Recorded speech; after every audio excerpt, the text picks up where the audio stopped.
Gotta back up, but she act up. Gotta back up, but she act up. Gotta back up, but she act up. Gotta back up, but she act up. Gotta back up, but she act up. Hey guys, welcome to my BBL preparation video. So in this video, I'm going to be telling you the things that I'm getting to prepare for my BBL. I am getting my BBL in just about 4 weeks from now. And so these are the things that I need to do between now and my procedure date to make sure I'm prepared, good to go for a good procedure and a good recovery. So let's get into it. And don't you forget to subscribe. Don't you forget, do that right now. Click it. Thank you. Now the first absolute must for this BBL is the pre-op exam. So the pre-op exam is where basically a doctor examines you, tests different stuff, gets your blood work and everything, and says yay or nay as far as your health condition being good or not good for the BBL. So like basically if you're too unhealthy, you can't get the procedure done. So the way you get it, you set up the appointment yourself with your local doctor, primary care, or a clinic, and the surgery practice, the plastic surgery practice, should provide you with a lab work request. I hope I'm saying that right. Mine is going to provide me with one within 30 days of my procedure, so it should come within the next week, and that's what I would provide to the clinic to do my pre-op exam.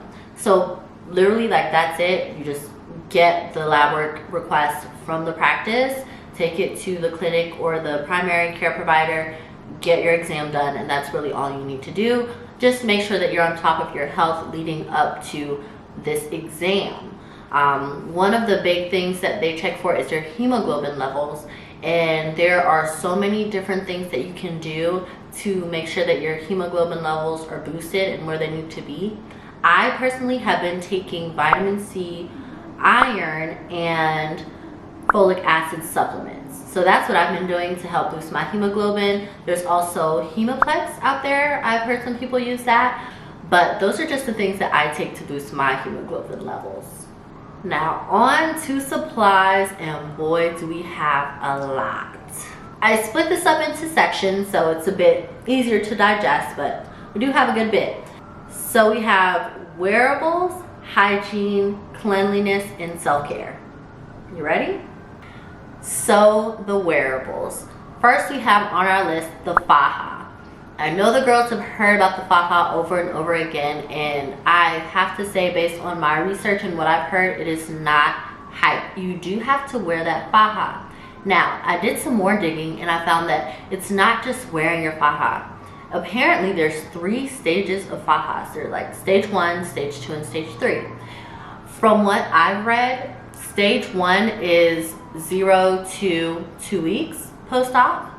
So from when you get out of your procedure to 2 weeks after your procedure. Then stage 2 is 2 weeks post-op to 6 weeks post-op. And then stage 3 is 6 weeks and after. So they're supposed to get tighter, more compressing as you go up in stages. So make sure you get your faja. I'm getting my fajas at least for stage 1 from the surgery practice. And then once I start healing up a bit, some swelling goes down, and I can get some good measurements, I'll get my stage 2 and then my stage 3. Next on the list is the ab compression board. So the ab compression board is one of those items that they're going to put in your faja to make sure that you're all pressed and tight, trying to get you skinny, mini, and curvy, okay? So my ab compression board that I'm going to get from the practice. I don't believe this is going to be the only ab compression board that I get, but it'll be the first one. So that first one I'm definitely going to get from the practice. Basically get a good understanding of what my ab compression board should look like, how big it should be, how firm or soft it should be, so I can benchmark that and use it as the standard for any other ab compression boards that I get. And the same setup for this next item, the foam pads. So the foam pads I'm also getting from the practice, but I've seen them on Amazon, and I've even watched other people's videos on YouTube, also TikToks, Reels and stuff, and it seems like everyone's using the same lipo foam pads. So I'm going to go ahead and just order those, the ones I see everyone get anyway, but I'm still going to get some from the practice just in case. So if there is a drastic difference, I'll pivot. But just to be prepared, I am going to get those foam pads. Next item, something I love already, is a corset. I love a good corset, but apparently there may be some difference between the corset that the practice provides versus like the ones that I buy anyway.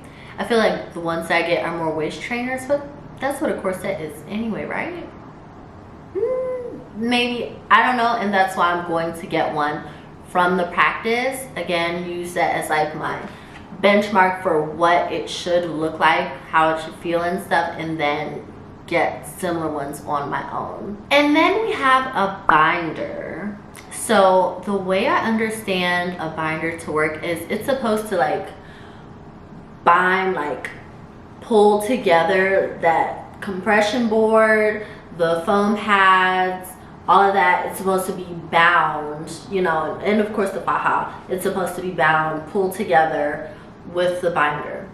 I'm not 1000% sure where the corset goes into this whole setup. Does it go under the binder? Does it go over the binder? I don't really know. I am very curious about how like I'm gonna wake up and look at myself looking post-op, like that first day, because like how do y'all have me tied up? All these things, like what is under here? So I'm real curious, but yes, the binder's definitely on the list. Again, getting it from the practice, and if I need another one, I will use that one as the standard, to which I will buy more. So the next wearable is a robe, and ooh, I can't wait for this one. I love me a good robe, like a nice long, nice plush, cozy robe. Oh, like who doesn't love that? It's just like, I can't wait. I cannot wait to get my robe.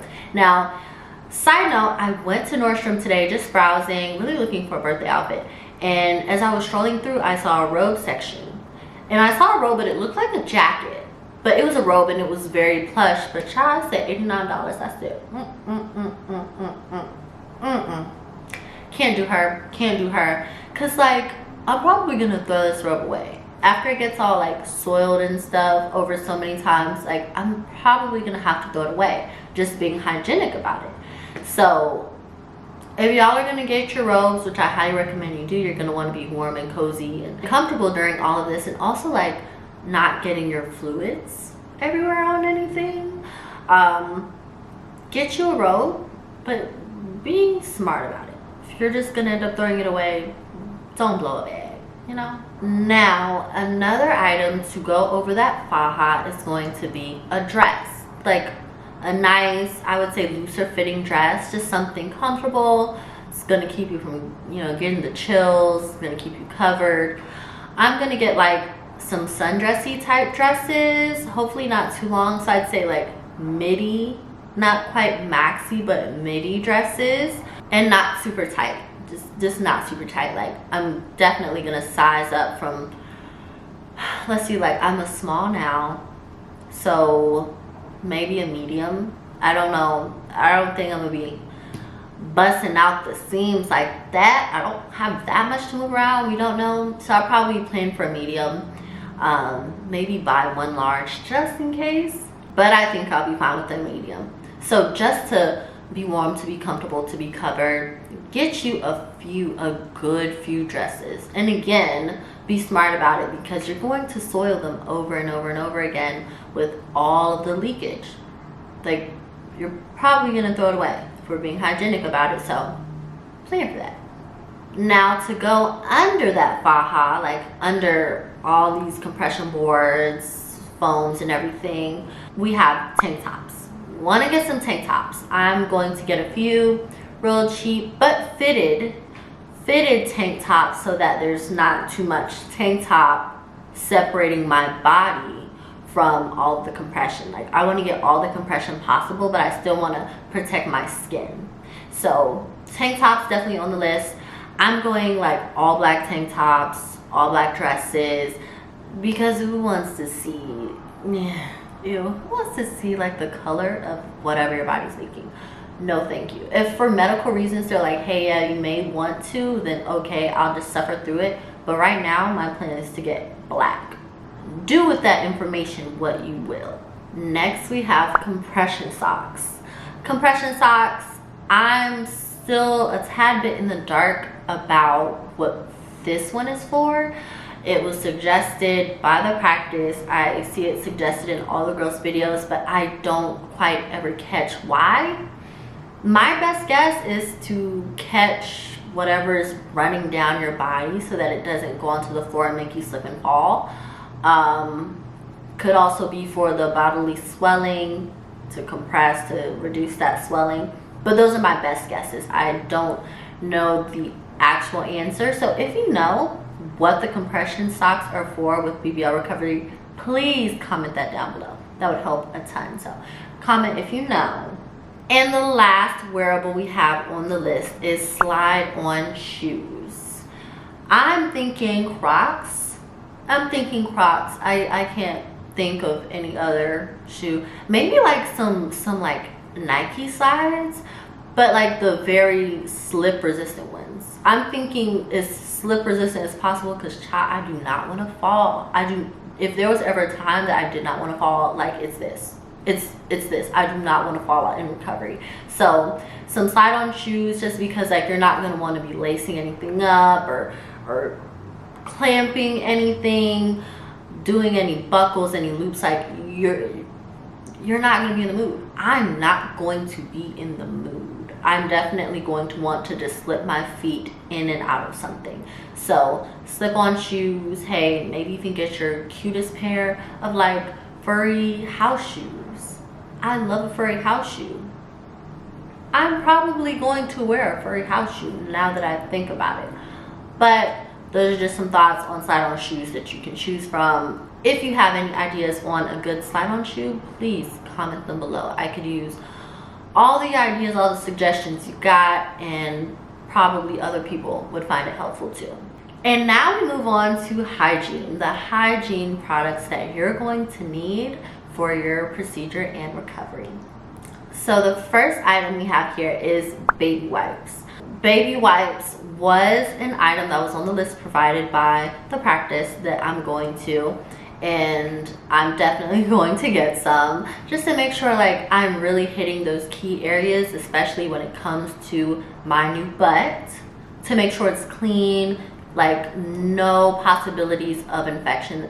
For me, that's so scary. Like the possibility of getting an infection, whether it be an incision or otherwise, I don't want to take any chances. So definitely get your baby wipes. I've even seen in another YouTuber's video XL wipes, just for like ease of access. Like you kind of hold it end to end, turn it, and then like floss it.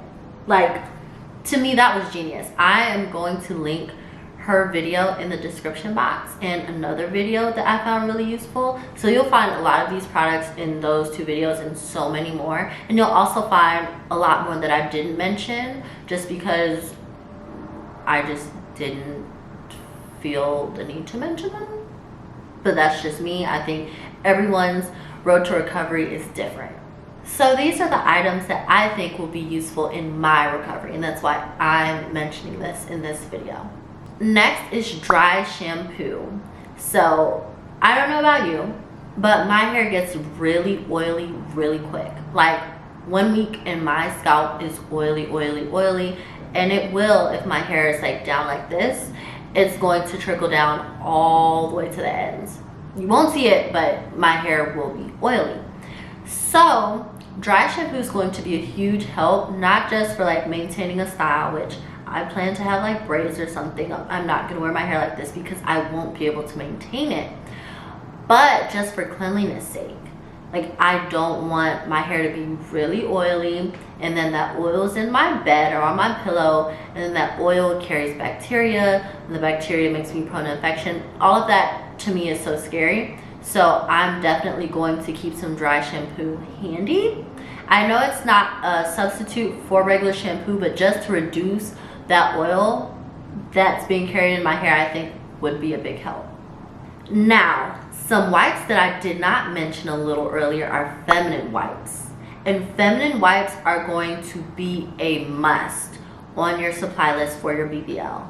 Absolutely. So, you know, with the faja, it has an opening. It has an opening for your female intimate area for you to pee and do whatever your feminine part needs. So feminine wipes, I think, are really great just to help you make sure that that area stays extra clean, because just with having these open incisions, you want to make sure that you reduce the spread of any bacteria, anything gross.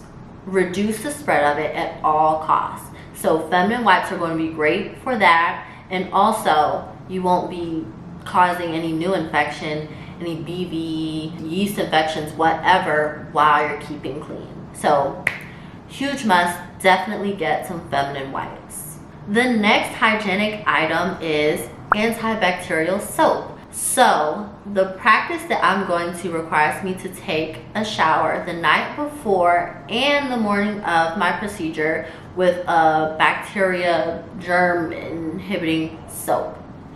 So that could be like a dial soap, like an unscented dial soap, or Hibiclens. I've seen Hibiclens with other people who have gotten BBLs, and it's basically supposed to be like an over-the-counter, if you could get medical grade but you can't, germ inhibiting soap. So I'll probably get both. I see myself getting both just to be on the safe side. You can't have too much soap. You also can't be playing it too safe when it comes to trying to prevent infection. And that's really like a big thing for me. Now, while we're in the bathroom, child, our next item is the most musting of the must, okay? And that is a female urinal. Because who's trying to get pee everywhere? Ew, ew, ew. No, don't do that. So basically the female urinal is like a cup, and you pee into the cup out of your little faja female area hole that you got, and the female urinal is supposed to streamline the pee into the toilet, because you know, if you had to just stand at a toilet and pee with this part, like, it's just gonna go everywhere. It's just not gonna right in there, you know? So that's what the female urinal is for. I think it should be a super clean alternative to the way we usually do it. So I'm going to get a few for hygiene's sake, just to keep it extra clean, because I mean, like, maybe I need to switch them out. I just want to be super safe about it, but highly recommend, highly recommend, especially to like stay off your new butt, because who wants to mess up their new booty? Not me. I will not. So get your female urinal. And the last two items we have for hygiene are hand sanitizer and sanitary gloves. Hand sanitizer, you want to keep these hands clean. I'm talking about, it's every time you touch your body, girl, tap that hand sanitizer. And sanitary gloves, not just for you, but for people that may be helping to take care of you. So if they have to touch your body, like, you know, it's a little gross. I would want gloves too. It's just kind of a courtesy. And just, if you're ever feeling icky about touching your own body, girl, grab those gloves. Like, it doesn't have to be like that. You have to prioritize your care and your health, but you can protect your own mind too, child. Grab your gloves. Our next big topic is cleanliness. Ooh, we need to keep our rooms, our spaces, even in the recovery home, clean. Like, you just don't want to be wallowing in all of that fluid. Ew, that's gross. So the first item we have for cleanliness is gauze pads. So, you know, like those little, I don't know how to describe it. They're like almost clothy, right? Like the gauze pads, like it's kind of clothy, but it's not. Think cotton ball, but like clothy. You need some of those. I think those would be really good, especially like where your incision is, paired with some medical grade tape. Like, it's kind of firm, but like It won't rip your skin up if you use it right. Get you some gauze and some tape and a medical professional's help. I'm not a doctor, but I think that'll help you keep clean. So make sure you have those two items, the gauze pads and the medical tape. Next are Poise Pads. I've heard that Poise Pads are really good for the exact same purpose and even more uses, but the Poise Pads really are just supposed to be good to be catching all of that leakage, the drainage, lymphatic drainage, I should say, from your incision. So definitely have those. Like the recovery home that I'm going to, they're going to provide them, but I'm still going to have my own, not so much for the recovery home, but after when I return home, like to my home and I'm recovering. Now when it comes to beds, I have a mattress that I love, right? Like I don't want anything to happen to that mattress under any circumstances. So it's recommended that you have extra sheets, extra towels, and yes, I am. I am going to have extra sheets, I'm going to have extra towels. However, I am also going to get another mattress topper. I have one as it is, and I'm going to get another mattress topper, and basically I'm going to use that very fresh, nice mattress topper that I haven't been sleeping in. Like it's just fresh. Gonna wash it, make sure it's clean, like just as clean as possible. Again, we're trying to prevent infection, and use that mattress topper under the extra sheets. And so that way, like when this is all over, say if just for some reason I leak into the mattress topper, like it's going to catch it right there. It's not going to go past the mattress topper, because we also have on our list underpads. Underpads are like the medical grade pads for soiling things. It's supposed to catch all soilings. Now, I don't know if I'm gonna sleep wild and somehow mess up the alignment of the underpads. I don't know what's gonna happen. I really want to be prepared, and I want to save my mattress. So I'm going to have that mattress topper underneath the underpads and the sheets, so that if all else fails, my mattress is still safe and we're still being really clean about it, everything. Because at the end of the day, you can replace the underpads really cheap. You can replace the sheets really cheap. You can even replace the mattress topper, not nearly as cheap, but still comparably cheaper than the mattress. So definitely get those items to protect your mattress or your bed, or the mattress or the bed of your Airbnb or the recovery home. Okay, now that was it for cleanliness. I feel like we got a lot of the cleanliness stuff out of the way with hygiene, and that's good. That's good, because now we're in our last section, and that's self-care. This is a good one, girls. You don't want to skip it. So I know a point of discussion for a lot of people with the BBL is the pain of the procedure. Now I don't know, y'all, because I'm still pre-op. I have not went through it yet, so I don't know what to tell you about the level of pain. But what I have read and what I've seen other girls say in different videos and other forms of media is that Tylenol, extra strength PM, is going to be your girl. I want to be soothed and going to sleep all in the same little wrap, okay? So that's going to be a good solution for pain relief, because you're really not supposed to take ibuprofen. They say do not take ibuprofen. It's like, no, not good for your health during recovery and even before your procedure. So go the Tylenol way, and then there should also be some prescribed pain medicines, but just know like your options are a bit limited as far as pain relief. Now on the topic of massages, let's get into that, right? So that's our next item.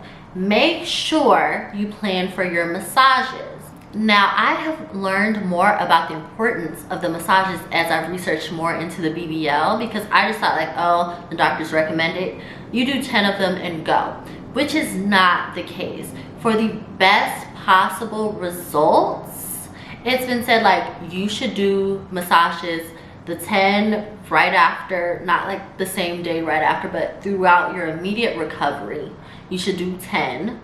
and then long term you keep getting those massages done, because not only are those massages helping you prevent fibrosis, making sure that you're draining all of that fluid, but they're also shaping your body.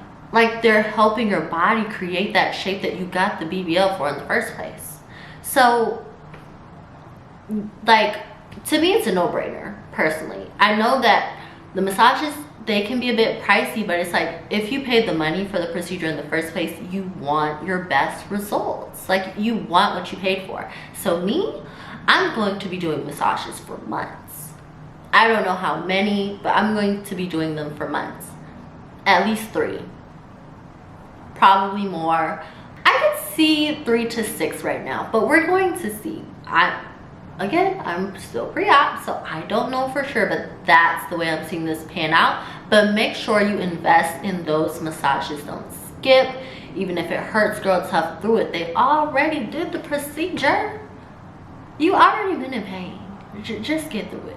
Now, this next item is also related to those massages, and that's going to be lymphatic drainage drops. So I saw this in another YouTuber's video, again, down in the description box below.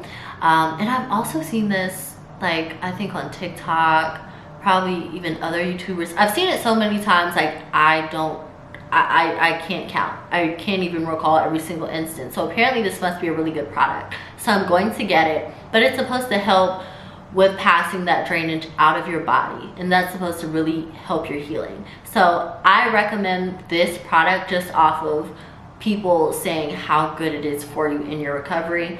I can't wait to try it myself and let you guys know what my experience is personally, because I think the best way to review something is to do it myself. So I will let you guys know what I think when I try it. Still on the topic of shaping and draining, we have the massage roller as our next item. So this roller, I really see it for breaking up those hard spots, really trying to prevent fibrosis at all costs. Like, not having a firm stomach, okay? Like, I'm going to do all my green juices and stuff that I can to prevent it, but I'm really like trying to strengthen myself now for using this massage roller, because I'm sure it's probably gonna be a little uncomfortable, but highly recommend getting a massage roller, because at the end of the day, again, you paid for this body, you want the best body.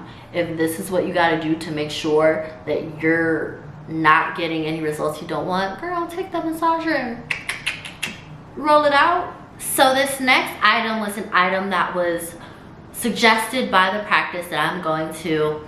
Not sure why I would need it, but I'm going to get it because they say get it, and that is a mild laxative.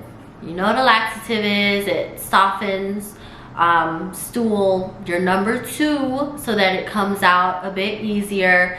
So I don't know what in this whole recovery process may cause constipation, but I'm guessing that it is a possibility. So get you a mild laxative. That's really all I have to say about that. You don't want to be stopped up, because that would suck. So we also want to stock our insides with the things that are going to keep us up and moving and able to recover and heal and get back to business. So something that I saw another recovery BBLE mention was liquid IV, and I second that. I absolutely second that, and I'm going to get some. As a matter of fact, there's a YouTuber that I saw, not only did she mention it, but she also had a discount code for liquid IV. So I am going to have her video link down in the description so that you guys can catch that and get that discount code. I'm going to use her discount code, that's for sure, because I went to the grocery store and tried to get some liquid IV like some days ago, and it was like $20-something a bag. Huh? How much for some powder that you put in a water bottle? No. So yeah, I'm definitely going to use her discount code, and I suggest y'all use it too. But definitely get you some liquid IV to restore those electrolytes. Like, you don't want to be depleted. I am opting for liquid IV because something about Pedialyte, I'm just not a fan. I really can't stomach a whole bottle of Pedialyte. But liquid IV, I definitely could, especially since you add as much as you want to into the water bottle. Like, you do not have to add all of it. I'm sure you should, but it's really up to you, and I like to have that control, so liquid IV for me. Now, with your new booty, you do not want to sit on it. You want to avoid sitting on your new booty at all costs. I'm going to avoid sitting on my new booty like the plague. So to avoid sitting on your new booty, the next item is a BBL pillow or a butt pillow. It's called either or, but it's really the same thing. And basically it's a pillow that you sit on with your thighs, like your upper thighs, your legs, and you don't sit on it with your butt. Your butt hangs off the back. So I really like that setup. They sell so many on Amazon. Even the practice that I'm going to, they sell one. Buy whichever one you like. Now, what I like about the ones on Amazon, I will say, they have the BBL pillow set, where not only is it the one that you sit on with your legs, but they also have the add-on where you attach it to your chair, like the back of your chair. And basically it sits like right here, and like it keeps your back from pressing against the back of the chair. And what that does is it like creates a buffer so that you have space behind you for your butt to hang off of your pillow, but you're not like floating. You can still lean back, but it's not like you're doing that. It's still comfortable because the pillow's right there. So I am definitely going to opt for the set. The only thing that I'm a little nitpicky about with trying to buy my BBL pillow online is I don't know how plushy versus firm they are. Like, it has to be kind of firm, because if it's too plushy, you're just gonna sink right into it, and then your butt's going to hit the chair, whatever surface you're sitting on. Now, if it's firm, then that's not gonna happen, but I don't want it to be too firm to where it's uncomfortable and it hurts, and I'm just like, I don't want to sit here.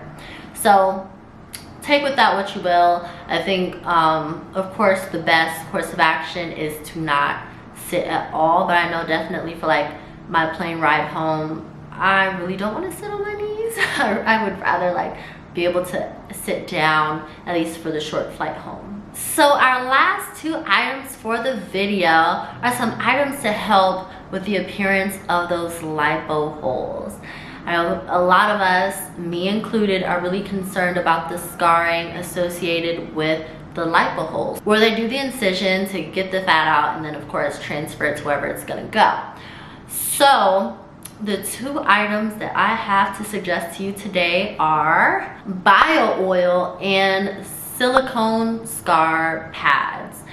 I am a huge bio oil fan. I stan bio oil. I started using it probably a few years ago, and I'll just use it for like different scars, whether it be on my face, on my body, wherever it pops up, I use bio oil. And it's not one of those overnight solutions, right? I'm not going to put it to you that way, because I would be lying.